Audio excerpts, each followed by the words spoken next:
नमस्कार साथियों, स्वागत है आप सभी का आपके अपने यूट्यूब चैनल सरकारी भारत में। दोस्तों, आज की इस वीडियो के अंदर हम बात करने वाले हैं। आप लोगों में से बहुत सारे स्टूडेंट की डिमांड थी कि सर जो DFCCIL का एग्जीक्यूटिव इलेक्ट्रिकल के पोस्ट के लिए जो पेपर हुआ था उसका पेपर दिखाया जाए। तो इस वीडियो के अंदर मैं आपके लिए पेपर लेकर आया हूँ। DFCCIL एग्जीक्यूटिव इलेक्ट्रिकल पोस्ट का 2018 का पेपर है और ये पेपर जो है वो examstock.com से आप डाउनलोड कर सकते हैं। बहुत बहुत अच्छी वेबसाइट है, ठीक है। तो यहाँ पर DFCCIL के बारे में मैं आपको पेपर दिखाता हूँ। तो पेपर में सबसे पहला जो पार्ट है, ये पेपर है 11/11/2018 का 12:30 से 2:30 के बीच में एग्जीक्यूटिव इलेक्ट्रिकल की पोस्ट पर ये पेपर हुआ था। तो इसमें अगर हम बात करें तो सबसे पहले जो पार्ट है वो है जनरल एप्टीट्यूड का। यहाँ से आप देख सकते हैं क्वेश्चन दे रखे हैं और उनके आंसर भी दे रखे हैं। तो एक स्टूडेंट का पेपर है। क्वेश्चन देखिए, आप पेपर का लेवल बताइएगा, आपको लेवल कैसा लगा। सबसे पहला क्वेश्चन है कि आपका लेवल कैसा लगा। वीडियो के अंत में आप कमेंट बॉक्स में ज़रूर लिखिएगा, डिफ़िकल्ट है, मॉडरेट है या इजी लेवल का पेपर आता है, कैसा आता है, आप लोग ज़रूर बताइएगा। क्वेश्चंस को सॉल्व करिएगा, उनके आंसर्स आप कमेंट बॉक्स में ज़रूर लिखिएगा। चलिए, तो पहला क्वेश्चन क्या है, पेपर देख लेते हैं। In which state does the greatest number of uranium mines exist at सितंबर 2018। 2018 तक मतलब अगर बात की जाए तो सबसे ज़्यादा यूरेनियम के भंडार कहाँ पाए जाते हैं, तो झारखंड के अंदर पाए जाते हैं। नेक्स्ट क्वेश्चन पूछा गया है इसी तरीके से, नेशनल रेल एंड ये भी क्वेश्चन पूछा गया, initialising India's first railway university के बारे में पूछा गया, तो ये गुजरात के अंदर है। नेक्स्ट अगर बात करें तो ये क्वेश्चन है, विश्व आर्थिक मंच 2018 द्वारा जारी 74 उभरती अर्थव्यवस्थाओं में के समावेशी सूचकांक में भारत का स्थान कौन सा है, तो ये उस टाइम पर 62 था। इस टाइप से क्वेश्चन मतलब करंट अफेयर के क्वेश्चन आपके पूछे जाते हैं। और constitution of India deals with, तो इसमें यूनिफॉर्म सिविल कोड के बारे में क्वेश्चन पूछा गया था। आर्टिकल 14, इसमें ग्राम पंचायत के बारे में क्वेश्चन पूछा गया था। Article 40 organisation of village panchayat, तो जो यूनिफॉर्म सिविल कोड होता है 44 के अंतर्गत आता है, तो ये गलत दे रखा था, यही क्वेश्चन पूछा गया था। Next question, which state is the largest producer of wind energy, तो ये तमिलनाडु है विंड एनर्जी का सबसे ज़्यादा largest producer. In which state has the government of India launch the first tribal circuit project under the स्वदेश दर्शन scheme, तो इसके तहत छत्तीसगढ़ इसका सही जवाब था। The ray that comes back from a surface after the reflection is known as, तो reflected ray कहलाती है। Which Indian boxer won a gold medal in Asian Games 2018 में किसने जीता था, किस बॉक्सर ने गोल्ड मेडल जीता था, ये क्वेश्चन पूछा गया था।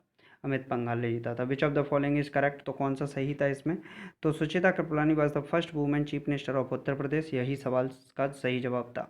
जब कांच की एक छड़ को रेशम पर रगड़ा जाता है तो इसके द्वारा प्राप्त आवेश को परंपरागत रूप से क्या कहा जाता है, तो धनात्मक कहा जाता है। नेक्स्ट क्वेश्चन पूछा गया था मून से related question, new moon day के बारे में क्वेश्चन पूछा गया था। फिर इसके बाद जो लॉजिकल रीजनिंग का पार्ट आता है वो आपसे पूछा गया था। लॉजिकल रीजनिंग के अंदर पहला फिल इन दी ब्लैंक से रिलेटेड क्वेश्चन पूछा गया था। इसके बाद जो क्वेश्चन पूछे गए थे वो क्वेश्चन से आपके यहाँ पर आप देख सकते हैं, मतलब स्टेटमेंट कंक्लूजन वाले जो क्वेश्चंस होते हैं वो क्वेश्चंस यहाँ पर आपसे पूछे गए थे। फिर यहाँ पर आप कोडिंग डिकोडिंग का भी क्वेश्चन देखने को मिला है और इसके बाद जो सीटिंग अरेंजमेंट के क्वेश्चन है वो भी आपको यहाँ पर देखने को मिले हैं। सीटिंग अरेंजमेंट के बाद फिर वो स्टेटमेंट एंड कंक्लूजन वाला क्वेश्चन जो आपके एग्जामिनेशन में हर बार आता है वो क्वेश्चन पूछा गया। इसके बाद आपसे मतलब एक क्वेश्चन और पूछा गया है। इसके बाद अगर बात करें तो फिर स्टेटमेंट कंक्लूजन से रिलेटेड क्वेश्चन यहाँ भी डाल दिया गया है। इसके बाद आपसे रैंक से रिलेटेड क्वेश्चन पूछा गया है। Rank in a class test of 45 student, one student is ranked 25, what is the rank, what is his rank from the bottom, bottom से इसकी रैंक क्या होगी, ये क्वेश्चन पूछा गया है। फिर आपका मतलब एक तरीके से 5 से 216 बनेगा तो 7 से क्या बनेगा, इस टाइप का क्वेश्चन पूछा गया है। फिर अगर बात करें तो मतलब ये कैन नॉट कौन सा नहीं बन सकता, एप्रिसिएट से कौन सा वर्ड नहीं बन सकता, इस टाइप का क्वेश्चन पूछा गया है। इसके बाद बात करें तो यहाँ पर अगर आपको देखें तो यहाँ पर डिफरेंट थ्री मतलब 3 एक जैसे हैं, एक अलग है सबसे, तो वो कौन सा होगा, ये क्वेश्चन पूछा गया है। फिर क्वेश्चन ऑड नंबर से रिलेटेड क्वेश्चन तो आते ही आते हैं। फिर उसके बाद सर्किट एनालिसिस से रिलेटेड क्वेश्चन पूछा गया है। तो यहाँ पर सबसे पहले मतलब मिली एम्पियर मतलब करंट के बारे में क्वेश्चन पूछा गया है। फिर वोल्टेज करंट के बारे में क्वेश्चन पूछा गया। तो ये आपकी इलेक्ट्रिकल वाली जो पोस्ट होती है उससे रिलेटेड क्वेश्चन पूछे गए हैं। तो मैं धीरे धीरे आपको सभी के सभी क्वेश्चंस को दिखा देता हूँ। किरचॉफ लॉ से नेटवर्क जंक्शन से रिलेटेड क्वेश्चन तो बहुत ज़्यादा पूछे जाते हैं पेपर में, तो इन क्वेश्चंस को आप ज़रूर करके जाइएगा। इसके बाद आप देख सकते हैं करंट से रिलेटेड क्वेश्चन तो आए, ऐसा हो ही नहीं सकता, इसके बिना तो मतलब पेपर में अधूरा अधूरा सा लगता है कुछ।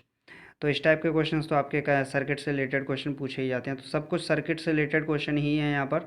नेटवर्क में मतलब जो नेटवर्क कनेक्शन वाला पार्ट है, ये वाला बहुत ज़्यादा पूछा जाता है। तो सुपरपोजिशन थ्योरम, जो 3 थ्योरम होती हैं, वो उन 3 थ्योरम में से एक सुपरपोजिशन थ्योरम इसमें पूछ ली गई है। तो ये क्वेश्चंस हैं जो कि मैं आपके लिए लेकर आया हूँ, मतलब पेपर लेकर आया हूँ। ये पेपर है आपका पूरा का पूरा कंप्लीट। यहाँ पर आप देख सकते हैं, इस कंप्लीट पेपर को अगर आप एक बार तैयार कर लेते हो, आपका कितना लेवल है, क्या है, मतलब कैसा लेवल रह रहा है, क्या आपके नंबर आ रहे हैं, कैसा पेपर लग रहा है, इस बात को तो आप कमेंट बॉक्स में लिख ही देंगे। कमेंट बॉक्स में लिखकर ज़रूर बताइएगा। तो इंडक्शन मोटर से रिलेटेड क्वेश्चन है, हाई स्टार्टिंग टॉर्क से कैपेसिटर से रिलेटेड क्वेश्चन पूछा गया है। यहाँ पर रोटेशन ऑफ फील्ड से रिलेटेड क्वेश्चन पूछा गया है। Function of dummy coil DC current DC machine के बारे में क्वेश्चन भी आपसे पूछा गया है। तो मैं आपको वो पार्ट तो दिखा दिया। इसके बाद इलेक्ट्रॉनिक्स वाला पार्ट है। तो इलेक्ट्रॉनिक्स वाला पार्ट मैं स्लो मोशन में दिखा देता हूँ। बाइनरी नंबर से रिलेटेड क्वेश्चन आपसे पूछा गया है। इसके बाद फ्रिक्वेंसी ऑक्सीलेटर से क्वेश्चन पूछा गया है। इसके बाद सर्किट में ऑपरेटिंग पॉइंट से रिलेटेड क्वेश्चन पूछा गया है। आउटपुट इनपुट वोल्टेज से related, emitter follower have a phase difference से रिलेटेड क्वेश्चन पूछा गया है। फिर उसके बाद गेट सिंप्लीफाइड, मतलब इस तरीके से क्वेश्चन पूछे गए हैं। बात करें तो यहाँ पर इलेक्ट्रॉनिक्स से भी क्वेश्चन पूछे गए हैं। तो लगभग जो भी क्वेश्चंस हैं आपके इलेक्ट्रॉनिक्स से, वो क्वेश्चंस मैं आपके लिए लेकर आया हूँ। CMRR से रिलेटेड क्वेश्चन पूछा आपसे गया ही है।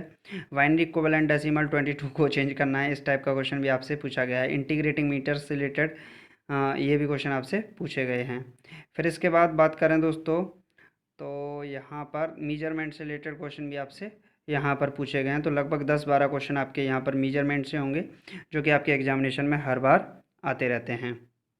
ठीक, तो ये आपका मीजरमेंट वाला पार्ट रहा। तो ये जो पोस्ट थी वो आपकी कौन सी पोस्ट थी? एग्जीक्यूटिव इलेक्ट्रिकल की पोस्ट थी। तो यहाँ पर इलेक्ट्रॉनिक्स का पार्ट ज़्यादा थोड़ा सा आता है। तो ये वाले क्वेश्चंस आपको तैयार करके जाने हैं अच्छे तरीके से। आप लोग बताइएगा पेपर आपको कैसा लगा। जिनका अलग पोस्ट है, आपको लगता है कि इस पोस्ट के लिए सर पेपर दिखाइए, तो उसी पोस्ट के लिए हम पेपर लेकर आएंगे। तो कमेंट बॉक्स में उस बात को लिख दीजिएगा, ठीक है। तो चलिए फ्रेंड्स, आज की वीडियो में आज का सबसे पहला बात तो यह है कि आपको पेपर कैसा लगा, पेपर का लेवल कैसा लगा। पेपर मतलब मॉडरेट लेवल का है या फिर डिफ़िकल्ट लेवल का है या फिर इजी लेवल का है, तो इस बात को तो आप कमेंट बॉक्स में लिख ही देंगे। तो इस बात को कमेंट बॉक्स में लिखकर बताइएगा आपको पेपर का लेवल कैसा लगा।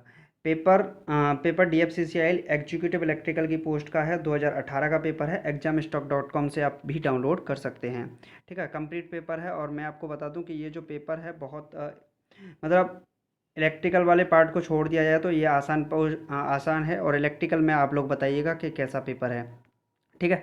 चलिए मिलते हैं नेक्स्ट वीडियो में। DFCCIL की तैयारी करने वाले सभी स्टूडेंट इस चैनल को सब्सक्राइब करना यार बिल्कुल मत भूलें। वीडियो को लाइक कीजिएगा, वीडियो को शेयर करना बिल्कुल ना भूलें। Thank you for watching this video.